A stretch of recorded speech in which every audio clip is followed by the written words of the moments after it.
enlazar una comunicación con la doctora Eunice Rendón Cárdenas. Ella es coordinadora de la Agenda Migrante, experta en todos estos temas. Doctora Eunice, muchas gracias por aceptar nuevamente la invitación. Muy buenas tardes. Hola, buenas tardes, José, ¿cómo estás? Bien, gracias, Eunice. Bueno, hemos intentado hacer un diagnóstico, un panorama muy general de la urgencia inmediata en torno a este problema. Seguramente escuchaste algo. Aquí lo que nos interesa más que lo inmediato es el fondo. ¿Cuál es tu observación, tu diagnóstico y dónde estaría la salida a esta crisis en lo inmediato y a mediano plazo, según tu opinión, Eunice? Bueno, yo creo que el trasfondo de esto es que los flujos migratorios siguen siendo muy importantes y creo yo que van a seguir incrementando este año. Vamos a cerrar un 2023 con un flujo mayor que el año pasado. Hay que recordar que hubo 2.7 millones de detenciones por parte de la patrulla fronteriza en 2022 y yo creo que este año se va a superar esa cifra. Lo mismo lo que veíamos de la Comisión Mexicana para el Refugio, pues vamos a llegar casi a 150,000 solicitudes de refugio, pero sin tener claro cuáles son las políticas y acciones para integrar de manera adecuada a las y los migrantes. ¿Qué hay más allá de la militarización, de la securitización y de la amenaza? Y creo que eso es lo importante y el tema realmente de fondo. Otra cosa importante, Pepe, a mencionar es, bueno, vemos muchas unidades familiares, vemos también cada vez más a personas, por ejemplo, de África, seguimos viendo a muchos migrantes de Cuba, de Haití, incluso el presidente Biden el día de ayer mencionaba que hay que ir a Haití a llevar a cabo varias acciones por esta migración que se sigue viendo de forma constante desde hace un par de años. Lo mismo, Venezuela sigue siendo un punto de empuje porque siguen ahí toda la presencia de factores también de riesgo en estos países y asimismo se han ido uniendo otras nacionalidades como es el tema, por ejemplo, de Ecuador, ¿no? O el tema también de Perú, en fin. Entonces lo que yo veo es una gran afluencia que al final los flujos van a seguir aumentando. Solamente disminuyó en mayo y junio por esta terminación del título 42 y por todas las amenazas que hubo y todo el despliegue de autoridad al sur de Estados Unidos. Entonces, fue una baja momentánea, sí de casi el 50%, pero solamente durante mayo-junio. Otra vez vemos que empieza a aumentar porque ya los traficantes están volviendo a decirle a la gente que va a poder ingresar. En fin, y los esfuerzos que estamos viendo al final, por ejemplo, incluso el gobierno de Estados Unidos con el tema político, parece que hay una presión de Biden que ha cambiado el discurso que tenía de mayor apertura con los migrantes al inicio,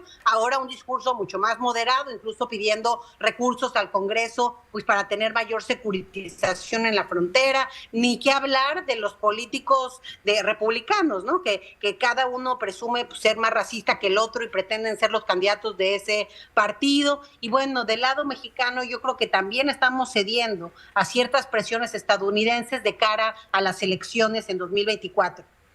Es decir, el factor migrante, la ola migrante incide en lo político en ambos países. Estados Unidos está empezando a recibir la oleada, ya no saben tampoco qué hacer. Hoy comentábamos hace un momento una oleada migrante que cruzó el río Bravo, el río Grande le llaman allá, allá en el estado de Coahuila, hacia el estado de Texas, Eagle Pass, toda esa zona, y los policías de la patrulla fronteriza se vieron obligados a confinar a estos migrantes de todas las nacionalidades que tú mencionas, abajo de un puente internacional. No saben ya qué hacer con el problema. En este momento la solución inmediata sería ¿qué? Decirle a la institución nacional vinculada con el tema, abrir más oficinas para evitar esta aglomeración de solicitantes, dejar un poco la burocracia de lado, ponerle más énfasis para que esto fluya de mayor manera,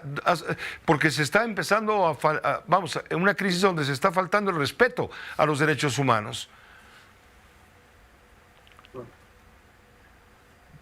Mira, yo creo que son varias cosas urgentes de hacer. Como tú bien dices, que las autoridades trabajen también de manera conjunta. muchas veces el Instituto Nacional de Migración y la Comisión Mexicana para el Refugio, pues trabaja cada quien por su lado, y creo que una situación como la que tenemos frente, pues requiere echar mano a ambas instituciones y, como dices, quizá abrir en unos puntos en donde, de hecho, eso es lo que pasó con el tema de la Comisión Mexicana para el Refugio el día de hoy, derivado de la crisis de ayer. Hoy el Instituto Nacional de Migración tuvo que ir también, pues echar mano ahí en Tapachula, pero podríamos hacerlo de una manera más organizada en diversos puntos del país. Eso por un lado. Por el otro lado, yo creo que tiene que enfatizarse la colaboración internacional para atender este tema de una forma más inteligente. Estados Unidos está pensando solo en soluciones de securitización, de amenaza y de frontera, sin pensar pues que también tiene que ver cómo aprovechar ahora sí que la ola migratoria para varios sectores en su país que lo requieren. Y bueno, también pensando que muchas de las personas van a reencontrarse con sus familias. Otra cosa importante es atender también estas causas. De hecho, muchos de los migrantes ya no se van por la necesidad económica y la falta de oportunidades, sino por temas de inseguridad, por el riesgo a perder la vida, por amenazas de muerte, y por ello es que vemos unidades familiares completas migrantes. Entonces, también hay que trabajar todo ese tema de manera urgente, particularmente en algunos puntos de la región y en México, porque hay que recordar también, Pepe, que México durante una década pues no era un país realmente de llegar a Estados Unidos, es decir, se hablaba de una migración tasa cero, eran más los migrantes que regresaban que los que se iban, y a partir de mediados de 2020 a la fecha otra vez hay una migración mexicana muy importante. El año pasado cerramos, según las cifras de la patrulla fronteriza, con 850,000 mexicanos detenidos por esta autoridad, siendo el primer lugar, o sea, por arriba de los haitianos, de los cubanos, de los venezolanos, está México y después estas otras nacionalidades. Entonces yo creo que también ir a estas causas emergentes, a estas causas que generan pues mucho, ahora sí que mucha migración, también es importante atender. Te agradezco mucho, doctora, te agradezco, Eunice, la oportunidad de poder escuchar tu diagnóstico, tu punto de vista y tu análisis al mismo tiempo.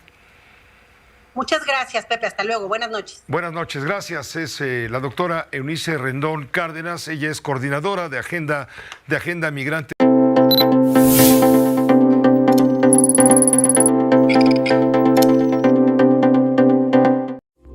Esta fue una producción de Grupo Fórmula. Encuentra más contenido como este en radioformula.mx.